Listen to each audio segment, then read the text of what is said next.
ये पहन लो। मैं चाहती हूं कि आज रात मेरे रईस दोस्त ये देखें कि असली गरीबी कैसी दिखती है। देखना विनीता, थोड़ी देर में लोग इसे भिखारी समझकर टिप थमाने लगेंगे। कितना मजा आएगा ना। मैडम, आपने मुझे गरीबी दिखाने के लिए बुलाया है? एक अमीर बाप की घमंडी बेटी माया खन्ना ने अपनी जन्मदिन की पार्टी में अपने गरीब ड्राइवर को बुलाया था ताकि अमीर लोगों के सामने उसकी गरीबी और उसके फटे पुराने कपड़ों का मजाक उड़ाया जा सके। लेकिन माया को क्या पता था कि जिसे कभी गंदी नाली का कीड़ा और वफादार कुत्ता कहकर बेइज्जत किया गया था, वही ड्राइवर जब एक महंगे सूट में अपनी असली पहचान के साथ सामने आएगा तो वो शहर के सबसे अमीर खानदान का असली वारिस निकलेगा। और फिर जो हुआ वो इंसानियत और किस्मत का सबसे बड़ा सबक बन गया। सुबह का सूरज अभी पूरी तरह निकला भी नहीं था कि मुंबई अपनी रफ्तार पकड़ चुकी थी। लोकल ट्रेनों के पहियों की गूंज और सड़कों पर हॉर्न का शोर एक अजीब सा संगीत रच रहा था। लेकिन जूहू की एक बेहद ऊंची और चमचमाती इमारत के नीचे खड़ी उस काली लग्जरी कार के पास एक भारी खामोशी पसरी हुई थी। ये वही खामोशी थी जो समीर मल्होत्रा के सीने में पिछले कई सालों से घर कर चुकी थी। समीर ने अपनी सफेद कमीज के बटन ठीक किए और कार के शीशे में अपना चेहरा देखा।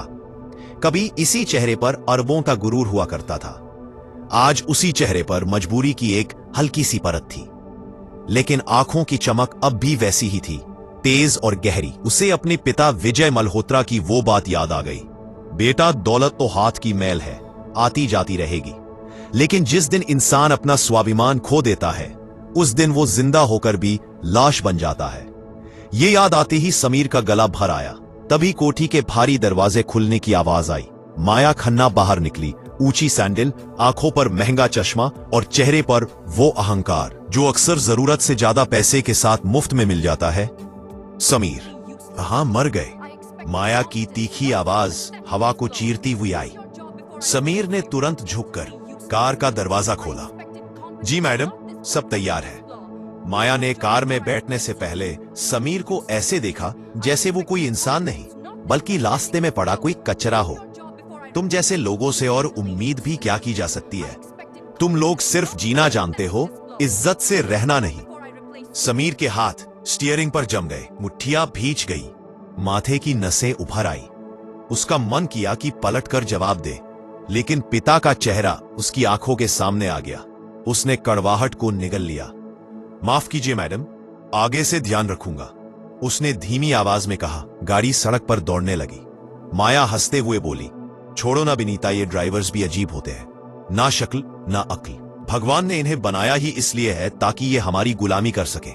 पता नहीं इतनी गरीबी में ये लोग सांस भी कैसे ले लेते हैं। समीर ने रियर व्यू मिरर में माया की आंखों में देखा।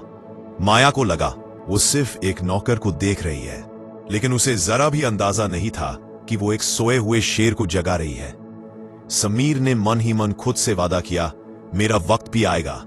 लाल बत्ती पर गाड़ी रुकी। बाहर एक छोटा बच्चा अखबार बेच रहा था। समीर ने उसे देखा और हल्की सी मुस्कान आ गई। उसे समझ आ गया था कि अब और दबने का वक्त खत्म हो चुका है। अब बारी थी वापस चढ़ने की। दोपहर की तपिश अपने चरम पर थी। मुंबई की सड़कें भट्टी की तरह दहक रही थी। बांद्रा के उस आलीशान इलाके में समीर ने कार रोकी। माया बिना पीछे मुड़े उतर गई। जाने से पहले बोली, यही खड़े रहना समीर, फोन ऑन रखना, और अगर जरा भी ऊँघते दिखे तो शाम की तनख्वाह काट लूंगी। समीर ने पलकें झुका ली। कार के अंदर एसी की ठंडी हवा थी, लेकिन उसके दिल के अंदर यादों की आग जल रही थी। उसने डैशबोर्ड पर रखी एक पुरानी तस्वीर उठाई। उसमें उसकी माँ थी। माँ, अगर आज आप जिंदा होती तो क्या अपने बेटे को इस तरह अपमानित होते देख पाती? तस्वीर देखते ही अतीत खुल गया। मल्होत्रा हाउस, जहां उसके पिता ने कहा था, आज से इस साम्राज्य का असली वारिस तू है। लेकिन एक ही रात में सब मिट्टी हो गया। कागजों में हेरा फेरी, बैंक नोटिस, धोखा, और वही औरत माया खन्ना। अब सड़क पर रहने की आदत डाल लीजिए मल्होत्रा साहब, आपकी रियासत अब मेरी है। उस सदमे ने विजय मल्होत्रा की जान ले ली और अरबों का वारिस सड़क पर आ गया। शाम को माया ने फोन किया, आज पार्टी में जरूर आना, मेरे मेहमान तुम्हें देखकर बहुत खुश होंगे। समीर ने शांत आवाज में कहा, जी मैडम, आपका जन्मदिन यादगार होगा। उस जी में एक डर नहीं था, उसमें एक वादा था। रात हुई, कोठी रोशनी से जगमगा उठी। माया ने समीर को बुलाया। आज तुम ड्राइवर नहीं, वेटर हो। उसने फटा हुआ कोट उसकी ओर फेंका। समीर की उंगलियां कांप गईं, डर से नहीं, आग से। कोठी के पीछे कमरे में उसने संदूक खोला।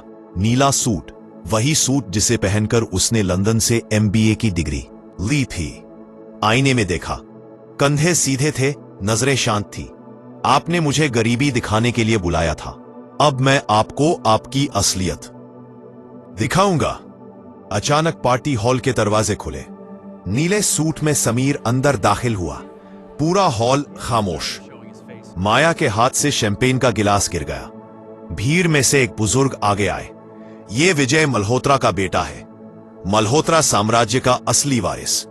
माया के पैरों तले जमीन खिसक गई। समीर ने शांत आवाज में कहा, आपने मेरी वर्दी को मेरी औकात समझ लिया। असल अमीरी कपड़ों में नहीं, चरित्र में होती है। उसने कार की चाबियां मेज पर रखीं। आज से मैं आजाद हूं, आपकी नौकरी से भी और आपके अपमान से भी। वक्त बदला। समीर ने अपने पिता के कारखाने दोबारा खड़े किए, मजदूरों के साथ फर्श पर बैठकर चाय पी।